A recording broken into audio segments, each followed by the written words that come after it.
Hey, what's up, nerds? It's MTG Man, and today I'm going to be talking about my pipe dream.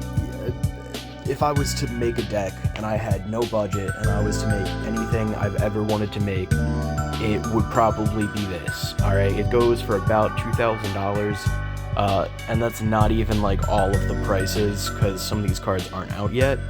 And of course, this is Eldrazi's because you know me. I like the baddies. Alright, Eldrazi's, I love the Cosmic Horror shit.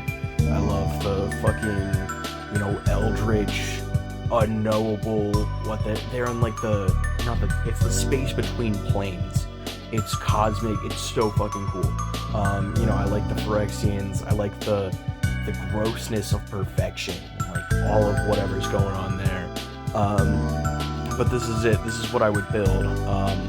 It's ulalek, fused atrocity. So it's Wooburg with colorless. So you can either pay white or colorless, blue and colorless, black and whatever. So you can either pay 5 colorless Wooburg or like you choose, whatever. So it has devoid, so it's technically colorless. And whenever you cast an Eldrazi spell, you can pay colorless. If you do copy all spells you control, then copy all of their activated and triggered abilities. So the activated and triggered abilities part, there's only so much you can do. You have like Elementalist Bond that says when a creature with 4 power enters, draw a card. You'll draw 2 cards if you pay colorless. But this means you can just pay 2 and copy your huge Eldrazi's. So that's what I really went in on. I want the biggest, baddest Eldrazi threats. I want ways to get them in as fast as possible. And this is like what I like in a deck, I guess. So start off, we have Ugin the Ineffable. So colorless spells cost 2 less is going to make the deck run smoother while he's out. I mean, this deck runs on a lot of really big creatures that cost a lot of mana, and this is just going to help out with that.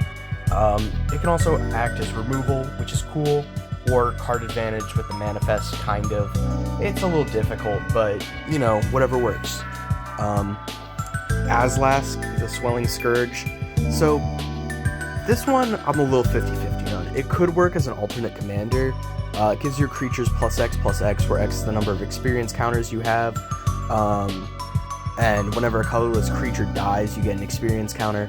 I thought this was just a cool way to like pump up the board, but I feel like even something like an Overwhelming Stampede could have worked better. I just think going in with more Eldrazi's is better. Emrakul the Promised End. So when you cast her, you gain control of an opponent during their next turn, and they get an extra turn. So I hear you saying, oh, that sucks, they get 2 turns. Nobody's actually saying that. That's stupid. If they have a sack outlet, you sack their whole board on their turn, whatever. You just fuck them over as much as possible while controlling them. And, of course, she can cost less depending on what's in your graveyard. Emrakul is just a classic. Whereas Emrakul, the World Anew, more of a new classic. So when you cast it, you gain control of all creatures target player controls. When she leaves, you sacrifice all creatures you control. So, yes, technically, that could be bad if she leaves. You can also cheat her out if you discard her by paying 6 colorless. And she has protection from spells and from permanents that were cast this turn. Now, if I understand that correctly, that means, like, let's just say that Ugin says destroy target permanent that's 1 or more colors. Let's just say that the 1 or more colors part wasn't there, right? That means that Ugin would have to hit the board and then couldn't do anything the first turn because right. That were cast this turn. Because it was cast this turn, it couldn't do anything the first turn. You'd have time to respond to it, destroy it. So basically, Emrakul probably is not leaving the battlefield, is what I'm saying. And overall, she's just a big beater. Goreclaw is going to make all of your creatures with power 4 or less cost 2 less. Sure, not an Eldrazi, but I mean, it's going to make all of your Eldrazi's cost way less. Herald of Kozilek, colorless spells cost 1 less, and then remember, Devoid means it has no color. So there are certain Eldrazi's in the deck that are technically colorless because of Devoid. so it works its way out. It That Betrays is a way to steal your opponent's shit. I just think it's a big, cool, oppressive creature. It That Heralds the End can make your shit cost less and gives your colorless creatures +1/+1. Kozilek, Butcher of Truth. So when you cast it, you draw 4 cards. When it's put into a graveyard, you shuffle into the library, so you can't mill out, which is good. And then when it attacks, the opponent sacrifices 4 permanents, which is just brutal. But drawing 4 cards will help keep your hand full. Here's Kozilek the Broken Reality. So up to 2 target players each manifest 2 cards from their hands when you cast it. And then for each card manifested this way, you draw a card. So it's basically a draw 4 when it enters, and then it gives all your colorless creatures +3/+2, which is just brutal. Alright, it's gonna make your board super threatening. Kozilek the Great Distortion. When you cast it, if you have fewer than 7 cards in hand, you draw up to 7. So it's just a way to keep your hand full. Sure, it's 10 mana, but you know who's gonna really notice when you're ramping out so fast. It has Menace, and then you can discard a card with mana value X to counter a spell with mana value X. Mutilated Cultist. When you cast it, remove all counters from a permanent or opponent. So we're not really going too far into counters this game, but the next spell you cast costs 1 less to cast for each counter removed this way. So let's just say an opponent has a Mana Gorge or Hydra, and that has 5 +1/+1 counters. So you play it, remove those counters, which also kind of removes a threat, and then Kozilek will cost 5 less. I just thought it was an interesting creature, and fit pretty well with the deck. Sire of Stagnation, so devoid, so it technically counts as colorless, and whenever a land enters the battlefield under an opponent's control, they exile the top 2 cards of their library. So it's like a slow mill, and you draw 2 cards, which is just going to keep your hand super full. Snapping Void Claw, it's like an okay creature. It's an Eldrazi, which helps, and then being able to add 2 colorless is just going to help you ramp out faster. Spawnbed Protector. At the beginning of your end step, return up to 1 target Eldrazi card from your graveyard to your hand. So it's recursion. It's going to help you get back things that your opponents destroy. And then you can create 2 1/1 Scions with sacrifice this creature, add colorless. This is just another, it's also a big beat stick. But it's a way to get your shit back, and those Scions will help you get out whatever you bring back to your hand. Ulamog the Ceaseless Hunger. When you cast it, you exile 2 target permanents, which is just super good removal. And then when it attacks, defending player exiles the top 20 cards of their library. Very simple, just a very, very strong beat stick. Ulamog the Defiler. When you cast this spell, target opponent exiles half their library rounded up.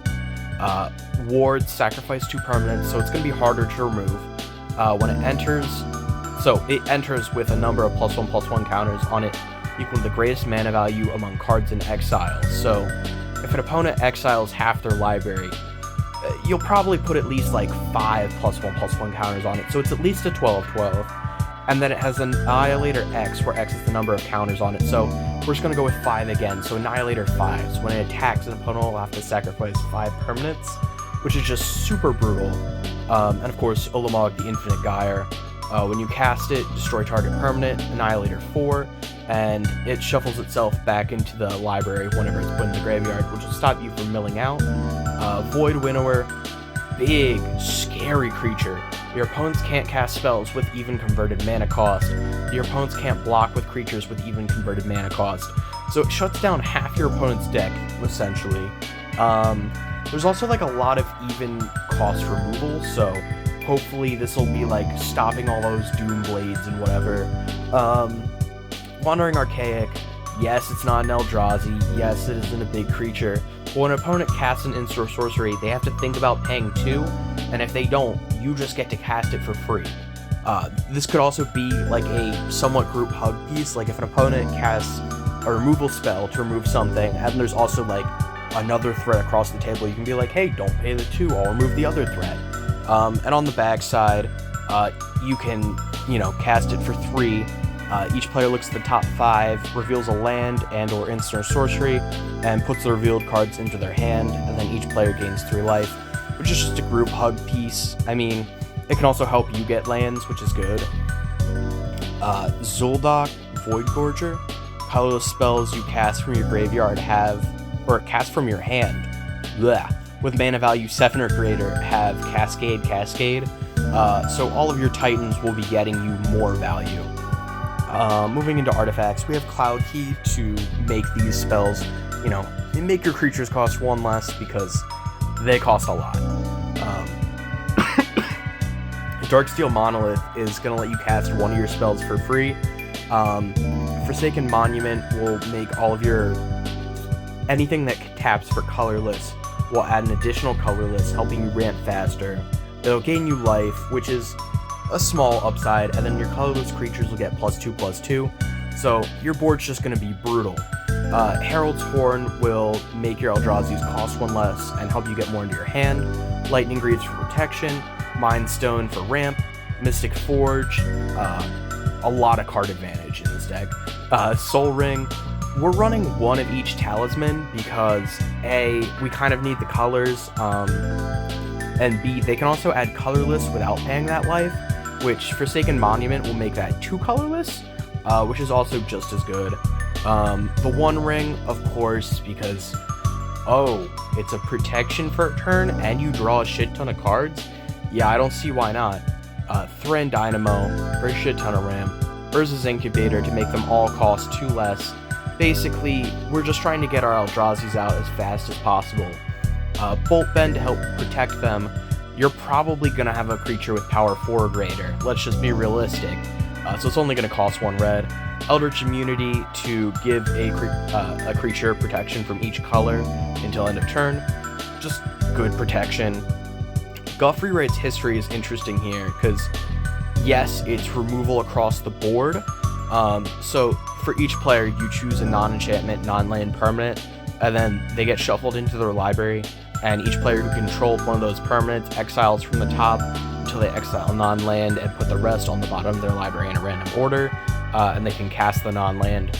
So while yes, this is just pretty good removal, I mean, like, it's a Chaos Warp for each player, if you are able to put, like, a talisman back in your deck, right, you could possibly pull out a huge fucking Eldrazi. And it's just a good... It's a gamble. It's a gamble. I like gambling. I think that's fun. Not of This World. It's a free counter spell if you have something big. Titan's Presence is just an in-flavor removal spell. Ugin's Binding, so it has to void. You return target non-land permanent you don't control to its owner's hand, and then when you cast a colorless spell with mana value 7 or greater, you can exile it from your graveyard, and if you do, return each non-land permanent you don't control to its owner's hand. So it's basically a free Cyclonic Rift when you cast one of your Titans, which is just super strong, super powerful. Warping Whale, kind of for flavor, but also just, it could help you ramp out a little bit more. If you want to play this turn 2 and then sacrifice the Scion, later on, it can counter a spell, or it could exile something technically. All Is Dust is basically your best removal. Each player sacrifices all permanents that are 1 or more colors, so everybody's going to sacrifice things except you. Ancient Stirrings is a good way to get colorless things into your hand, whether it be spells or big creatures. Calamity of the Titans, you can reveal a colorless creature from your hand, and then exile each creature and planeswalker with mana value less than the revealed card's mana value. You're probably just going to remove everything. Jessica's Will is a way to get a lot of mana and to get cards into exile. It's a basic pick, but it's a really good card. If your opponent has 7 cards in hand and you get lucky, this might just be a free Titan. Make Your Own Luck is kind of a 50-50 pick. So you look at the top 3 cards of your library, exile 1, and it becomes plotted. So you could find a Titan in there or some big spell, and this could just be a free Titan. I just thought it was interesting, and I like it. Mana Geyser, again, it's a shit ton of mana. If your opponent has 10 tapped lands between your 3 opponents, which is pretty likely, that's a free Titan. Selective Obliteration, each player chooses a color, then exile each permanent unless it's colorless or it's only the color its controller chose. This is going to punish all of your opponent's multicolored decks. Black market connections, yes, it's value. Yes, it's, treasure to help you ramp. Yes, it's drawing to help you get through your deck. But it also creates shapelings or shapeshifters, which are also Eldrazi. So they're just going to keep getting bigger. Descendant's Path, at the beginning of your upkeep, you reveal the top card. Basically, if it's an Eldrazi while you control another Eldrazi, you cast it for free. It's just a lot of value for whatever you cast. Determined Iteration, I thought was interesting. So, at the beginning of your combat, you populate and then sacrifice the token at the beginning of the next end step. So, when you pay the 2/2 or the 2 colorless with ulalek, you will be creating a token copy of whatever Eldrazi spell gets copied. So you could populate a copy of like some big threat, which does, seem pretty good. There is the small caveat that all of the Titans are legendary, so they're probably not the best thing to be copying, but like, I mostly played the commander for the colors, and because it was an Eldrazi, and this deck is just like my ultimate fun deck. This isn't CDH. I never said this is CDH, best deck ever. This is just, I want to be the big, bad, oppressive bad guy at the table. Echoes of Eternity, 3 colorless. If a triggered ability of a colorless spell you control or another colorless permanent you control triggers, that ability triggers an additional time. Whenever you cast a colorless spell, copy it, and you can choose new targets. Just synergizes with everything the deck's trying to do. Garruk's Uprising is going to be draw. It's going to give your creatures trample. It's just a lot of value. Growing Ranks, again, populating to get more. Kozilek's Unsealing. Whenever you cast a creature spell with mana value 4, 5, or 6, create 2 0/1s, which you can sacrifice to add colorless. And then whenever you cast a creature spell with mana value 7 or greater, draw 3 cards. It's just going to keep benefiting you for casting your big creatures. And then if you pay the 2 colorless, after casting something with 7 or greater, you'll get to draw 6 cards, because it'll copy that ability on the stack. Life Finds a Way, just another way to populate, get more creature tokens. Monstrous Vortex, whenever you cast a creature spell with power 5 or greater, discover X, where X is its mana value. This is just going to help you keep getting things out. Up the Beanstalk for draw. So we're going to be playing all of these add colorless or deals 1 damage to you lands, because we want to be able to add colorless for Forsaken Monument, and we're okay with paying that life if we need the color.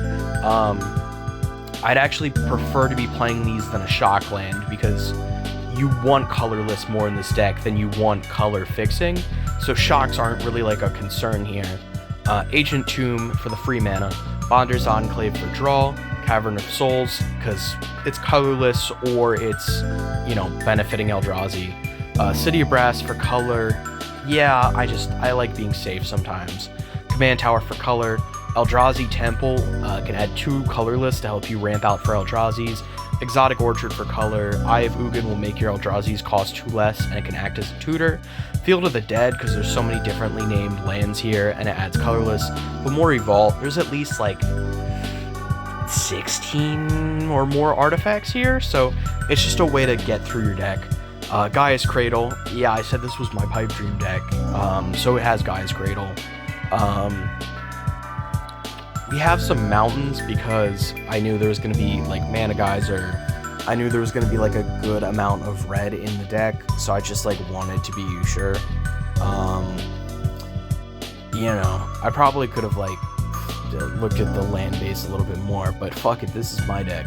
Planar Nexus, so it counts as every non-basic land type, and it can add mana of any color. Sanctum of Ugin, so if you cast a colorless spell with mana value 7 or greater, you can sacrifice it to search for a colorless creature and put it into your hand. So you play 1 Titan, you get another Titan. Secluded Courtyard for color fixing and colorless. Ugin's Labyrinth, because it's basically just a second Cavern of Souls. Unclaimed Territory. Underdark Rift, because it's removal and colorless. Wasteland to get rid of like Cabal Coffers or anything like problematic, and that's it. So clearly this deck, not the best deck, right? But this is like how I would play if I was given the chance. You know, clearly, sure, this could probably use more tutors, alright? This could probably use maybe a stronger commander. Some people would probably say move Azlaskin instead of Ulalek because, you know, a lot of these Eldrazi's are legendary and can't be copied. And to those people I say fuck off, because this is my deck.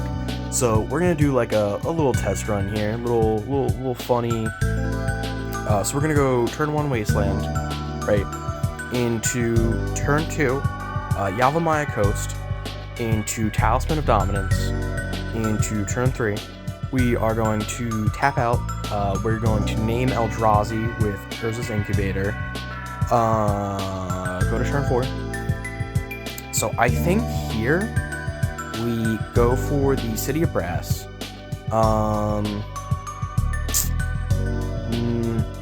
We're kind of fucked. We have no Eldrazi in hand, but I think it would probably be best to run out Goreclaw, lose 1 life from Yavimaya, or City of Brass,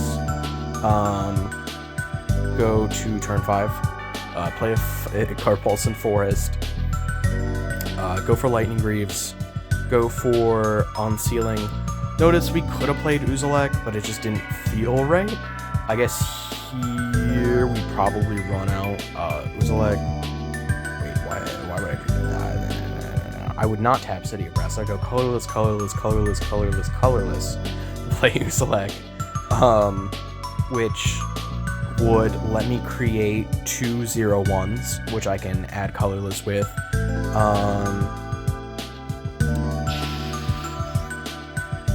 Okay, Echoes of Eternity. I would run out Echoes of Eternity, which actually, no, okay, that does not work. Yeah, I would run out Echoes of Eternity. You know, and if we could draw an Eldrazi, this deck would be fucking amazing. Let's run it back. Let's run it back. We're gonna go Caves of Kalios. We're gonna pass. We're gonna go to Ancient Tomb. We are going to run out a Talisman. We're going to run out another Talisman.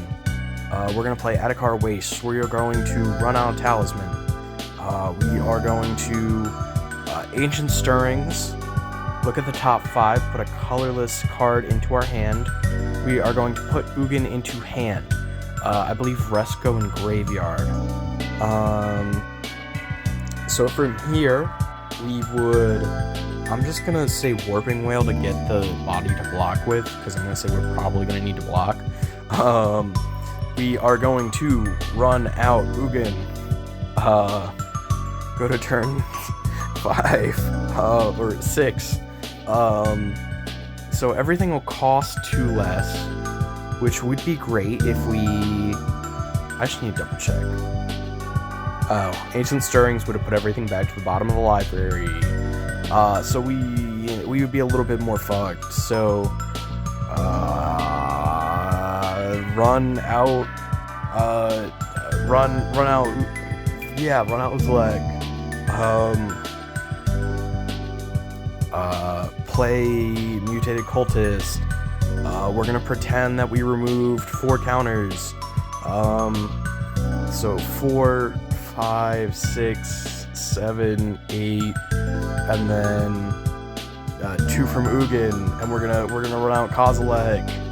Hooray! And we're gonna draw 4 cards because of Kozilek, and then we move to turn 8.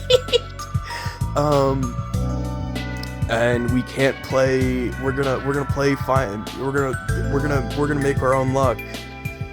We've lost so much life at this point. We're gonna look at the top 3. None of these cards are really what we want from Make Your Own Luck. We're gonna play Growing Ranks next turn. It's abysmal, but like, you know, that's what I enjoy. I enjoy like the fun sort of decks, I guess. You know, recently I've played a little bit of Magic here and there. I went to Friday Night Magic the other week. I had fun with Thunder Junction Draft. I've played a little bit of Arena. You know, I've been like looking at the Modern Horizons 3 spoilers, and like, I think I still love the game. It's just, it's hard to stay invested. There's a lot of product coming out. Like, I can't always keep up. You know, like I was dead set on picking up the Fallout decks, and Fallout decks have been out for 3 months now, and I just haven't picked it up. I love Fallout. I love Magic. I just like, you know, I got the Warhammer decks, and I just pulled those apart because I guess I wanted the cards more than I wanted the decks. And like, I don't always know what I'm doing. I like making fun decks. I like, you know, some sort of, you know, goofy, you know, make the table laugh type of shit, you know. I've been thinking about selling my collection recently. I've been looking to sell my collection recently. I'm thinking about selling most of it, and then, you know, taking like $1,000 and just putting together like a couple of the $100 decks that I've shown off on, like, you know, $100 deck tags. So like, you know, just going off with build your own precon and just building a handful of them. Because, I mean, it's not like I don't want to play. I guess I do want to play. Like, I don't always know anymore. You know, it's not even like Commander's really that competitive of a format. Like, I always need to keep up. I guess I see things, and it's like, I don't know. I think I'm just burnt out in Magically. It's turning static. Like, I don't know. I think maybe I'd enjoy it more if I had more friends to play with. You know, if it was easier to get to Friday Night Magic. But like, I guess there isn't really like that competition there. Like, a lot of times I do go, and I'll have fun playing Commander. But like, it's just not. I don't know. I guess it's hard finding what I'm looking for.